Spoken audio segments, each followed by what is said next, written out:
Assalamualaikum warahmatullahi wabarakatuh.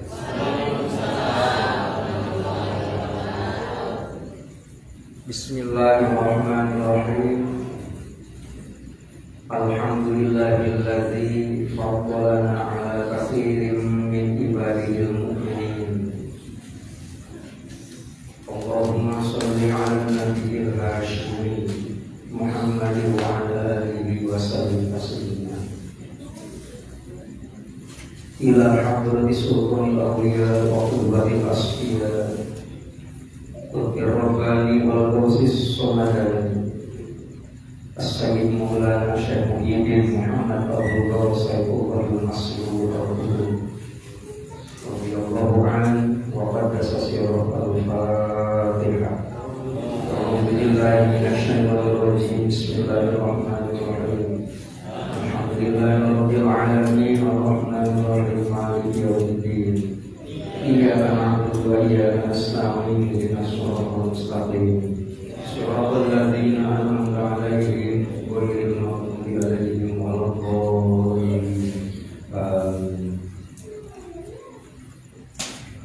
Yang mulia Kiai Andi Sartandi Jawa Bali, Wakil Syekh Muslim, yang saya hormati Ajeng Nabi Syekh yang berusaha menyampaikan bagian dari ilmu Allah Subhanahu wa Ta'ala. Yang berbahagia menghormati keluarga dari Bapak Haji Al-Ramdan, semoga beliau selalu mendapatkan kecurahan rahmatnya dari Allah Subhanahu wa Ta'ala dengan mengistiqomahkan mati di kasbul maju iwana rahimahullah. Tadi sudah dibicarakan satu huruf pada kalimat Rohit Sani. Apabila kita menggali pengetahuan, apalagi pengetahuan itu sumbernya dari para syekh, itu kata Allah akan kehabisan kiainya daripada ilmu terungkap semuanya. Karena begitu banyak hikmah yang harus kita ketahui. Kesempatan sekarang saya ingin menyampaikan bagian kecil dari apa yang disebutkan di dalam kitab Wahyul Syukur itu. Hurufnya kan ada 10 huruf. Yang huruf alif yang kedua itu bercerita tentang iman. Iman itu begini. Iman kan merupakan salah satu yang pancang. Iman itu merupakan salah satu sokok guru berdirinya agama. Jadi rukun agama ada 3, ada iman, Islam, dan ihsan. Seperti dikutip di dalam sabda Rasulullah SAW yang diriwayatkan oleh Imam Muslim yang begitu populer. Nabi sedang berbincang dengan para sahabat, datang sosok laki-laki yang sebenarnya laki-laki itu adalah malaikat Jibril. Setelah membicarakan masalah Islam, iman, ihsan, kiamat, kemudian Nabi nanya kepada Umar bin Khattab yang hadir pada waktu itu, "Ya Umar, tadri man as-sa'il?" Wahai Umar, kamu kenal nggak siapa laki-laki tadi yang nanya? Ternyata Umar menjawabnya, "Maaf, saya nggak tahu." Nabi mengatakan, "Huwa Jibril," itu adalah malaikat Jibril. "Atakum yu'allimukum dinakum." Dia sengaja datang kepada kalian untuk mengajarkan. Ini loh yang namanya agama. Nah, jadi agama itu harus berlandaskan iman, Islam, dan ihsan yang tadi dibicarakan, gitu ya. Kemudian persoalannya yang ingin saya tambahkan, gitu ya, begini. Allah Subhanahu wa Ta'ala menawarkan sesuatu. Ada proyek nih, proyek yang ditawarkan oleh Allah Subhanahu wa Ta'ala. Kira-kira kalau menawarkan proyek, kira-kira tergantung kepada kita mau apa tidak proyek itu. Proyek itu dicantumkan di dalam Al-Quran. Tepatnya surat As-Saff ayat yang ke-10. Ya ayyuhalladzina amanu. Proyeknya berbentuk pertanyaan. Hal adullukum ala tijaratin tunjikum min adzabin alim. Itu proyek. Proyeknya proyek besar, bukan proyek ecek-ecek. Wahai orang yang beriman, kalian mau tidak aku beritahu? Ada satu pekerjaan, ada satu proyek, ada satu perniagaan, ada satu usaha yang bisa menyelamatkan kalian dari azab neraka. Berbentuk Bapak, Ibu, ada ayat Al-Quran diawali dengan bentuk pertanyaan. Ayat ini disebut ayat istifham.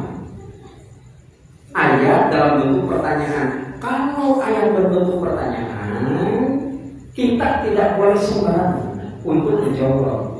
Sebab apabila kita menjawab seenak kita, yang dikhawatirkan bukan itu tujuannya. Begitu ya, itu kalimat-kalimat berbentuk istifham, berbentuk pertanyaan. Tidak usah bertanya kepada Pak RT. Pak RT belum tentu tahu. Tidak usah bertanya kepada Pak RW, Pak RT itu belum tentu tahu. Yang paling benar bertanya kepada Al-Quran. Tinggal melanjutkan ayat berikutnya, ada kaitannya dengan ayat berbentuk pertanyaan itu. Saya ulangi pertanyaannya. Hal adullukum ala tijaratin tunjikum min adzabin alim. Itu ayat ke-10 surat As-Saff. Wahai orang yang beriman, aku kasih tahu ada satu perniagaan nih, satu proyek, ada satu usaha yang akan menyelamatkan diri dari azab neraka. Mau apa enggak? Ternyata kalau kita baca ayat berikutnya, diawali dengan kalimat tu'minuna billah, beriman kepada Allah Subhanahu wa taala. Nah, karena ini kalimatnya diawali dengan ayat ke-11 diawali dengan tu'minuna billah, ini merupakan jawaban. Jadi beriman kepada Allah adalah merupakan jawaban apabila kita ingin selamat daripada azab neraka. Artinya, dengan beriman kepada Allah Subhanahu wa taala itu sudah terbebas daripada azab neraka. Itu intinya begitu. Nah, istifham yang begini, bentuk pertanyaan yang sekaligus ada jawabannya pada ayat berikutnya, itu disebut sebagai istifham takriri. Tidak boleh tidak, harus itu jawabannya. Itu. Hanya persoalannya kan tidak semudah yang kita bayangkan. Saya ambil contoh. Di dalam Al-Quran ada seorang nabi yang dianugerahi Allah umur cukup panjang, kalau tidak dikatakan sangat panjang. Nabi Nuh alaihi salam disebut di dalam surat Al-Ankabut ayat yang ke-14. Walaqad arsalna Nuhan ila qaumi falabithahum alfasanatin illa khamsina. Kami mengutus Nuh kepada kaumnya, dia bersama kaumnya alfasanatin 1000 tahun. Ini Al-Quran, masa Al-Quran bohong? Nabi Nuh itu usianya 1000 tahun, illa dikurangi khamsina aman, dikurangi 50. Artinya Nabi Nuh itu usianya 950 tahun, kata Al-Quran. Nah, hanya ada banyak kitab yang bercerita tentang ini. Ternyata dalam kitab Qisasul Anbiya juga dibicarakan, juga disinggung. Selama 950 tahun berdakwah kepada kaumnya, hanya mendapat 40 orang yang masuk ke dalam agama yang dibawa oleh Nabi Nuh pada waktu itu, tentu dalam agama Islam.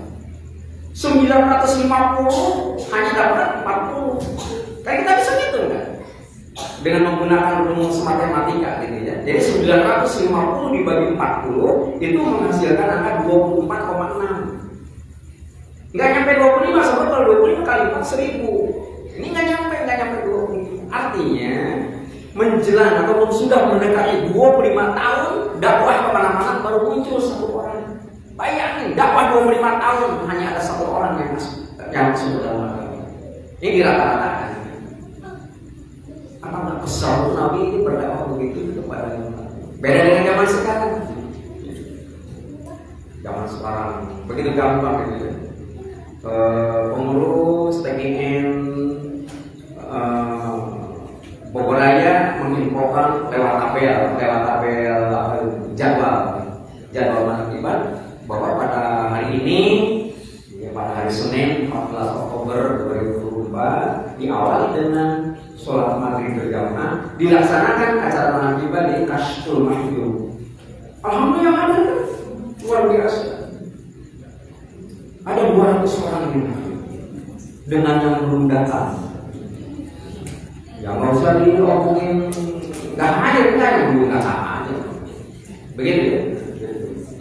Ini kan dibandingkan dengan zaman Nabi itu kan begitu banyak.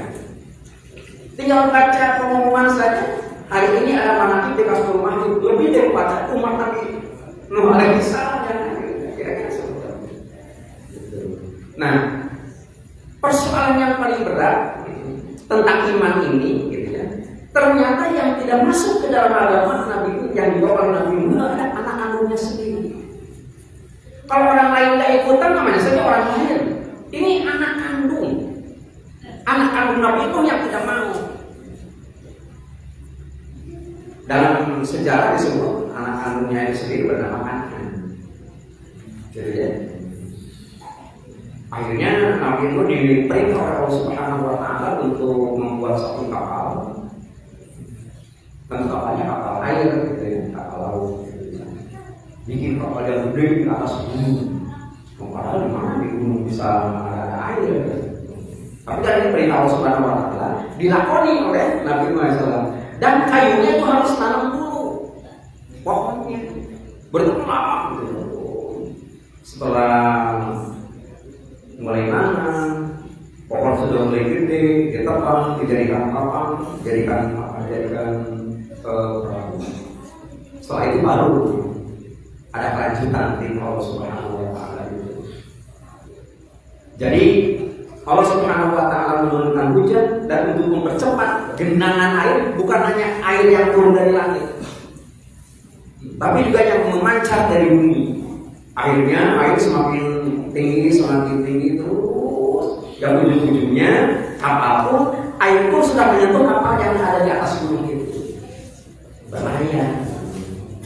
40 orang umat Nabi Nuh alaihissalam semuanya naik. Anak kandung Nabi Nuh sendiri namanya Kan'an tidak mau naik. Dia muncul tenggelam di terang oleh ombak. Nah, pada saat demikian Nabi Nuh alaihissalam sebagai seorang ayah, sebagai seorang bapak, gitu ya, itu melihat anak kandungnya mau tenggelam, itu merasa kasihan, naluriah sekali. Seorang bapak melihat anaknya bakal tenggelam, kasihan melihat itu. Sampai-sampai Nabi Nuh itu mengajak kepada anaknya, ya bunayya irkam ma'ana. Wahai anakku, naik dong ke atas perahu. Ternyata si Kan'an anak kandung Nabi Nuh itu sendiri dua-duaan menjawab. Jawabannya juga nggak tanggung-tanggung. Qala sa'awiya jabalin ya'simuni minal. Ayah kalau mau naik perahu, ayah aja dengan teman-teman silakan. Aku akan naik ke puncak gunung ya'simuni minal yang akan menyelamatkan diriku. Nah, karena dia nggak ngerti bahwa di ujung ayat itu ada kalimat fakana minal mughrakin. Jangankan si Kan'an, puncak gunung pun ditenggelamkan oleh Allah Subhanahu Wa Taala. Itu hanya kalau boleh dipertanyakan kepada kita. Nabi Nuh sebagai seorang nabi dan rasul itu ternyata tidak mampu menyelamatkan anak kandungnya sendiri. Itu kan miris bagi kita ya. Nabi dan rasul. Nabi Nuh sebagai nabi dan rasul tidak mampu menyelamatkan anak kandungnya sendiri. Kira-kira jawabannya apa ya? Jawaban yang paling rasional berdasarkan ayat Al-Quran yang sedang kita bicarakan adalah karena mahalnya iman. Karena mahalnya iman sampai-sampai iman tidak bisa dibeli oleh pangkat kenabian dan Rasulullah. Jadi contoh, sampai-sampai antara ayah dan anaknya itu bisa berbisnis gara-gara iman yang berbeda. Nah ini yang dijadikan sebagai landasan bagaimana Tuan Syekh, baik Tuan Syekh ini atau Tuan Syekh pihak zaman pada zaman sekarang itu selalu memperdalam masalah keimanan. Ada contoh lain. Mama kenal Pak Azhar enggak? Ada orang namanya Azhar, kenal enggak? Bukan orang Tegalega. Ada nama Azhar. Azhar itu ayah kandung Nabi Ibrahim. Nabi Ibrahim ayahnya namanya Azhar. Dalam Al-Quran. Pekerjaan Azhar, pekerjaan ayah Nabi Ibrahim itu adalah membuat patung. Membuat patung, kemudian patung buatannya sendiri disembah. Gitu. Nabi Ibrahim kan sebagai seorang nabi dan rasul, dakwahkan kepada setiap manusia, termasuk kepada ayah kandungnya sendiri. Kalau dibahasakan dengan bahasa sekarang, ayah, buat apa bikin patung begitu, apalagi disembah? Sudah berhenti menyembah kepada Allah Subhanahu wa Ta'ala. Nah ini kita dianjurkan ya di dalam Al-Quran itu untuk mengikuti ajaran Nabi Ibrahim. Banyak kan ayat Al-Quran ya. Fattabi'u millata Ibrahim hanifah. Ikuti oleh kamu milah ataupun ajaran Nabi Ibrahim. Ini banyak yang menerjemahkan dikaitkan dengan berbagai tafsir. Itu yang diminta diikuti itu adalah syariat pada waktu itu antaranya adalah sunatan. Jadi kalau ada laki-laki di sunnah, itu adalah mengikuti sunnah Nabi Ibrahim alaihissalam. Hanya pada waktu itu Nabi Ibrahim diperintah untuk disunat oleh Allah Subhanahu wa Ta'ala, yaitu pada usia 60 tahun. Jadi pada waktu usia 60 tahun Nabi Ibrahim baru disunat. Gimana? Iya, ayah muda umur kata 50 tahun. Tidak disunatan kira-kira semacam itu. Ini kalau disunatan pakai bengkong, bukan oleh dokter gitu. Sehingga bengkong pun bukan pakai sehingga segala kira-kira semacam itu. Yang tentu pada waktu itu kan usia manusia rata-rata kan 600 tahun. Artinya kalau diperintah oleh Allah Subhanahu wa Ta'ala untuk dihitan pada usia 60 tahun, artinya 1/10 dari usianya. Nah, makanya sekarang kan rata-rata umat Nabi Muhammad kan usianya 60 tahun. Makanya banyak anak-anak kita yang dihitan pada usia 6 tahun. Gitu. Hanya 1/10. Kalau anak saya dihitan oleh saya itu usia 2 tahun. Malah kalau mereka pengasah itu pada waktu bayi gitu. Ini salah satu contoh. Ternyata Azhar, bapaknya Nabi Ibrahim, itu tidak mau menyembah kepada Allah Subhanahu wa Ta'ala atas ajakan anak kandungnya sendiri. Ini kan kasusnya sama ya, kasusnya sama dengan kasus Nabi Nuh alaihissalam. Hanya kalau Nabi Nuh mengajak anaknya, tapi kalau Nabi Ibrahim mengajak ayahnya. Dan kayaknya mengajak ayah untuk berbuat yang baik itu lebih ribet daripada ngajak anak. Anak gak suka kadang-kadang orang tua bisa nyentak, tapi kalau kita ngajak orang tua gak mau, kalau kita berani membentak orang tua kan enggak. Nah, tapi kan kasusnya kasus agama. Jadi kalau boleh dikatakan, mengapa Nabi Ibrahim alaihissalam sebagai seorang nabi dan rasul tidak mampu menyelamatkan ayah kandungnya sendiri? Jawabannya nggak sama kayak Nabi itu, karena mahalnya iman. Karena mahalnya iman sampai Nabi Ibrahim tidak mampu menyelamatkan ayah kandungnya sendiri. Nah, contoh yang ketiga yang lebih tragis lagi adalah Nabi Muhammad SAW saat menyampaikan dakwah kepada umat pada waktu itu didampingi oleh saudaranya, oleh pamannya bernama Abu Thalib. Dalam tulisan-tulisan sejarah, gitu ya, mungkin kalau kita ada hanya sekedar mendengar umpamanya begitu, ternyata orang Arab Itu sebenarnya banyak yang ingin mencelakai Nabi. Tapi selama di situ ada Abu Thalib, nggak ada yang berani sama sekali. Karena menghargai, menghormati Abu Thalib. Tetapi sayang, Abu Thalib tidak mengucapkan 2 kalimat syahadat. Bapak Ibu kalau terutama yang sudah ke Mekah gitu ya, itu di Mekah kan suka ada city tour ya, jalan-jalan di tiap kota gitu. Ada arah ke utara ke pekuburan Ma'la. Di pekuburan Ma'la itu sendiri kan ada bangunan. Kemudian di bangunan itu sendiri ada jendela warna hijau, ada 4, 1, 2, 3, 4 dari kanan, 1, 2, 3. Itu di situ kuburan Siti Khadijah alaihissalam. Nah kemudian itu adanya di bawah. Kalau kita lihat itu ada tangga naik terus ke atas. Itu adalah kuburan keluarga Nabi yang tidak beragama Islam. Disimpan di atas, dipisahkan. Abu Thalib di situ, gitu ya. Apabila kita baca sejarah, adanya di situ, gitu.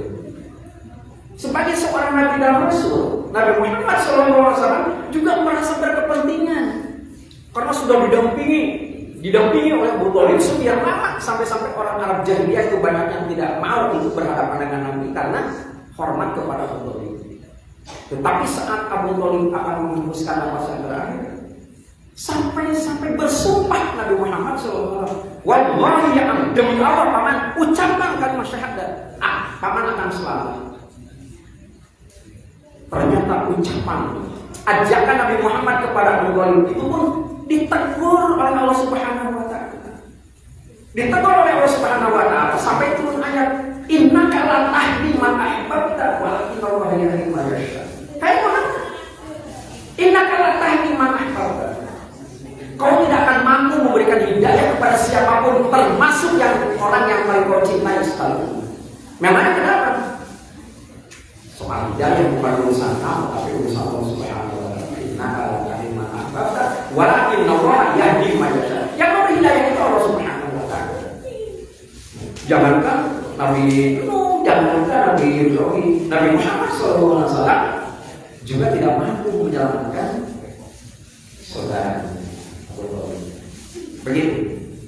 Orang begitu besarnya jasa dalam buku-buku sejarah itu ternyata dibicarakan sebagai imbalan Nabi, sebagai imbalan kepada Abu Thalib yang berjasa membela Nabi Muhammad SAW, itu disimpan di neraka itu sendiri di bagian pinggirnya dan dikasih tompah senang gitu ya. Jadi sedingin-dinginnya bara neraka itu apabila kita berdiri di atasnya, itu otak kita itu bisa mendidih. Itu paling adem ya. Jadi neraka paling adem itu apabila kita berdiri di atas baranya, ini otak kita itu bisa mendidih. Kalau itu betapa panasnya, kita paling adem segitu. Ini sangat sakit. Nah, agora. Baik, saya kerucutkan. Jadi bagaimana iman itu menempatkan posisi paling penting? Bukan paling penting hanya satu-satunya. 3 rukun agama, iman, Islam, dan ihsan itu pada diri kita, pada hati kita, agar kita bisa selamat daripada Allah Subhanahu wa taala. Tentu bagi kita adalah jalan yang terbaik adalah orang itu bagaimana bisa menempatkan iman betah di dalam hati. Nah, kecuali harus melalui metode khusus. Metode khusus itu namanya talqin. Hanya dengan talqin maka iman akan betah di dalam. Jadi selama tidak ditalqin, iman itu sendiri pasti bakal terlampau banyak ronrongan. Jadi hati kita ubahnya seperti istana. Istana yang apa ya? Namanya istana kan itu tempat apa ya? Tempat presiden, tempat petinggi kan itu. Tidak setiap orang bisa masuk. Karena apa? Karena di istana itu sendiri itu ada penjagaannya berlapis. Ada ring 1, ring 2, ring 3, ring 4 dan sebagainya. Beda kalau kita mau masuk ke rumah RT kan tidak ada penjaga. Tapi kalau masuk ke istana itu penjaganya berlapis. Nah, orang yang ditagih zikir itu ada ada penjaganya di hatinya. Ada ring 1, ring 2, ring 3, ring 4. Ring 1 yang paling dalam menjaga hati kita. Apabila kita sudah minta zikir, itu ada sniper, ada penembak jitu di dalam hati kita. Apa itu? Zikir hoki. Zikir hoki itu penembak jitu. Orang ngomong sembarangan saja, berarti hati kita dengan zikir hoki itu bisa menyembuhkan, bisa menyelesaikan persoalan. Satu di antaranya. Ada lagi ring 2. Ring 2 adalah kita melaksanakan amalia khotaman. Memangnya kenapa? Khotaman kan kalimatnya mengambil bagian daripada ayat Al-Quran. Dari 26 surat di dalam Al-Quran ada di dalam khotaman. Jadi kalau kita mengamalkan mulai dari apa yang dari Hadrat itu ya, Hadratin Nabi Mustafa itu sampai akhir, itu di situ terdapat cuplikan ayat Al-Quran dari 26 surat di dalam Al-Quran. Betapa bernasnya khotaman itu. Makanya tidak ada amalan yang lebih tinggi daripada khotaman. Itu adanya di ring 2. Ada lagi yang lebih luar, ring 3, itulah manakiban sekarang. Jadi Bapak Ibu yang ada di tempat manakiban sebenarnya sedang membentengi hati sebenarnya. Ada lagi ring 4, sholat sunnah. Sholat sunnah mulai tadi semacam tadi gitu ya. Selesai sholat maghrib kita zikir, pertama ada sholat sunnah, ada macam. Nah kemudian setelah itu ada hal lain, itu paling luar. Artinya apabila ternyata ada godaan-godaan yang akan mengganggu hati kita, baru usah masuk ke isi satu dulu. Ini depan saja bisa mengalir kira-kira semacam. Nah, jadi betapa pentingnya keimanan, dan iman itu sendiri apabila memang ingin efektif bisa menjaga hati kita, sudah tentu iman itu sendiri harus diinstalkan di dalam hati kita. Kalau dalam bahasa ini, dalam bahasa Olivo, harus ditalkinkan di dalam hati kita. Ini bukan perintah Syekh Mursyid, tapi itu adalah perintah daripada Nabi Muhammad SAW dengan menggunakan kalimat firman, "Lakinu maunaku la ilaha illallah." Sekian, meskipun tidak terlalu posisi mati, mudah-mudahan bermanfaat. Paling tidak kita bisa tahu apa yang harus kita lakukan dan apa yang harus tidak kita lakukan agar ini bisa lebih baik. Dengan